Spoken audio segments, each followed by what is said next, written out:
Un, deux. Bonjour à tous, je suis le docteur Olivier Angénieux.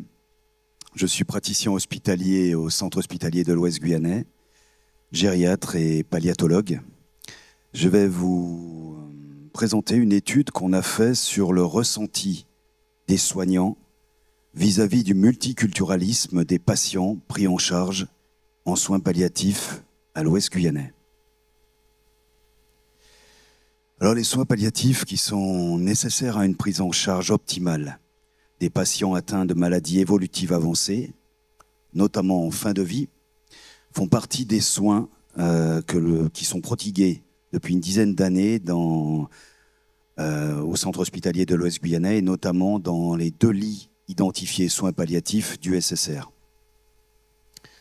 De par son histoire et du fait de flux migratoires importants, la Guyane et l'Ouest guyanais en particulier font l'objet de particularités socioculturelles, une précarité dont on a beaucoup parlé pour une partie de la population, ainsi qu'une multitude de cultures et de langues parlées, puisque Saint-Laurent-du-Maroni et ses environs, c'est une vingtaine de langues et dialectes utilisés en privé et en public.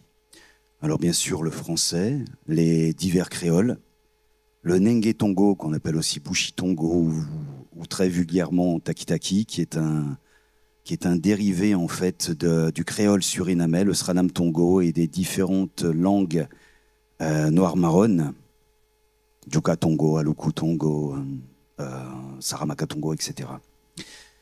Le portugais, bien sûr, parlé, l'anglais pour les ressortissants du Guyana, le chinois, le mong, les langues amérindiennes, dans le Kalinia, l'espagnol, etc.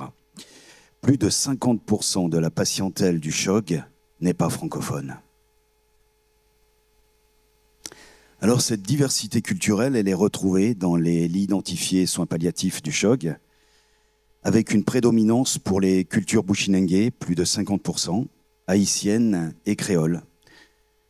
Les autres se répartissent entre les cultures indonésiennes, amérindiennes, les gens originaires du Guyana, les Brésiliens, métropolitains et les gens originaires d'Inde.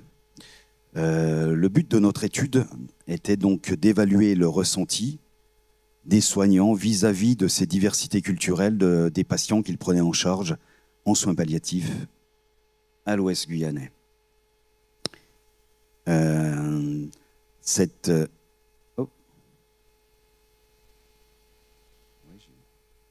J'ai sauté. Oui, j'ai sauté une diapo. La méthodologie d'abord.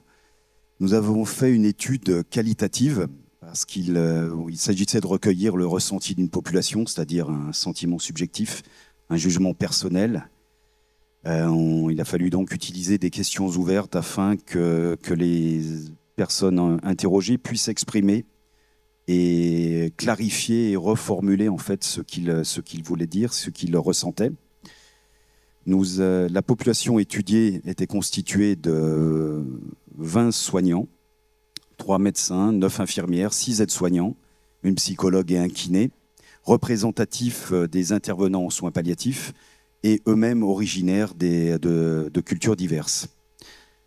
La grille d'entretien que nous avons faite était constituée d'abord de questions ouvertes, bien sûr, dont les 2 premières, c'était des questions de présentation professionnelle. Venait ensuite une question sur la vision qu'ils avaient de leur rôle en soins palliatifs. Puis venait une question sur le ressenti ou non de ces différences culturelles dans leur pratique. Et dans ces cas-là, ils devaient les décrire. Puis ensuite venait une question sur s'il y avait des différences culturelles, est-ce que ça amenait des difficultés dans leur prise en charge? Est-ce qu'il y avait des difficultés face à ces particularités culturelles? Et dans ces cas-là, quelles étaient les solutions qu'ils mettaient en place afin de faire face à ces difficultés? Venait ensuite une question sur le vécu global qu'ils avaient face à ce multiculturalisme. Est-ce que c'était plutôt positif ou plutôt négatif? Et enfin, il leur été proposé de donner des propositions pour l'amélioration de leur prise en charge. Ces entretiens ont été menés entre février et mai 2023. Ils ont été anonymisés, enregistrés, puis transcrits textuellement. Les verbatims de ces 20 entretiens ont été lus plusieurs fois pour identifier et catégoriser les données. Puis on a divisé chaque entretien en unités de sens afin de mettre en évidence ce que les interviewés voulaient exprimer. Puis on a établi des liens entre ces entretiens pour en faire ressortir 5 thèmes. En étude qualitative, la saturation des données, elle est définie comme le point où ne sont plus reconnus d'éléments nouveaux. Et dans notre étude, la saturation des données a été atteinte au 20e entretien. Les résultats de l'étude. La population étudiée, c'est-à-dire les 20 soignants interviewés qui avaient été sélectionnés de par leur ancienneté en fait, sur le poste, leur ancienneté en fait, et notamment en soins palliatifs, avait une moyenne d'âge de 43 ans, dont il y avait 65% de femmes, avec une moyenne d'expérience professionnelle de 13 ans et demi, une moyenne d'expérience en soins palliatifs de 7 ans, ce qui confère à notre panel une certaine crédibilité en soins palliatifs. Pour 18 soignants sur 20, il était ressenti des différences culturelles, mais même les 2 autres reconnaissaient quand même des particularités. Les 5 thèmes qui sont apparus dans ces différences culturelles ressenties étaient d'abord les langues différentes, ensuite venaient des croyances autour de la maladie, de la mort, et les rituels qui pouvaient aller avec. Ensuite venaient des structures familiales qui parfois étaient différentes, la médecine traditionnelle et enfin les habitudes alimentaires traditionnelles. Les difficultés énoncées par les soignants étaient certaines décisions familiales qui pouvaient être prises de manière clanique dans certaines cultures, qui pouvaient entraîner des délais dans la prise en charge, étaient ensuite amenées aussi les croyances sur les maladies qui pouvaient amener des difficultés d'adhésion, des ruptures et des retards dans la prise en charge. La barrière des langues qui pouvait entraîner une perte d'information, des difficultés de compréhension des demandes de part et d'autre, les difficultés sociales qui pouvaient entraîner des retards dans la prise en charge. Et certains ont parlé d'expression culturelle aussi, des émotions. Dans les difficultés, il y avait aussi savoir faire coïncider soins et rituels, traitements et tradithérapie. Face à ces difficultés, les solutions qui étaient proposées par les soignants interrogés étaient, en premier lieu, le respect, la bienveillance et l'adaptation, sont les mots qu'ils ont employés. Étaient cités souvent aussi les médiateurs culturels, qu'on appelle aussi médiateurs en santé, pour les traductions, mais avant tout pour l'interprétation culturelle. Étaient très souvent mises en avant aussi les collègues ressources, qui était essentiel surtout dans l'urgence. Venaient ensuite les réunions avec les familles, l'apprentissage des langues et des cultures, le travail d'équipe et la pluridisciplinarité.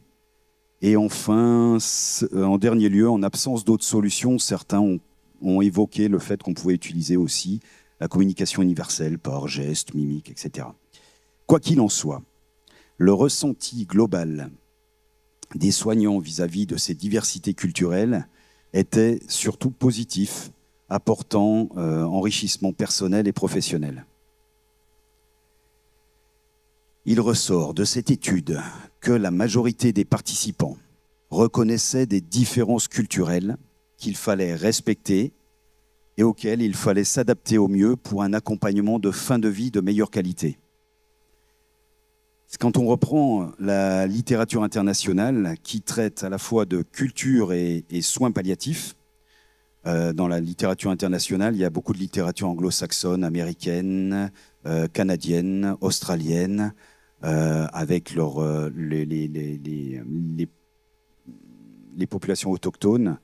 Également, il y a des communications aussi suisses et africaines.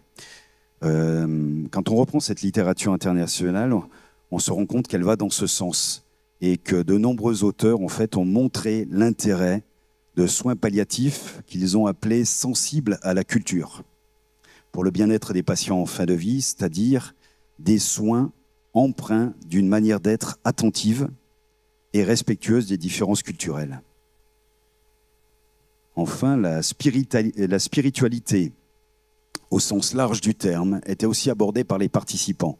Et ça, c'est en accord aussi avec les publications qui mettent en lumière l'importance de la spiritualité pour le bien-être en fin de vie. On remarque que les difficultés sont souvent amoindries par des attitudes empathiques, ouvertes, culturellement sensibles, ainsi que par la médiation. Et cette médiation, elle était faite soit par des médiateurs culturels, soit par des soignants ressources, c'est-à-dire des soignants imprégnés par des connaissances linguistiques et ethnoculturelles. Il apparaît indispensable d'avoir des soignants culturellement compétents et des soignants natifs. En conclusion, pour la majorité des soignants interviewés, diversité culturelle était synonyme d'enrichissement personnel et professionnel. Les difficultés étaient résolues par l'empathie, les échanges interprofessionnels et les soignants compétents dans les langues et les cultures locales, soit parce qu'ils étaient eux-mêmes issus de ces diversités culturelles, soit parce qu'ils avaient acquis des compétences par l'expérience et par l'intérêt pour ces cultures. Tout cela va dans le sens de la littérature qui prône à la fois des pratiques respectueuses des différences culturelles, la valorisation des compétences culturelles des soignants, afin d'aller vers des pratiques culturellement sensibles dans les soins de support et en accompagnement de fin de vie. Je vous remercie.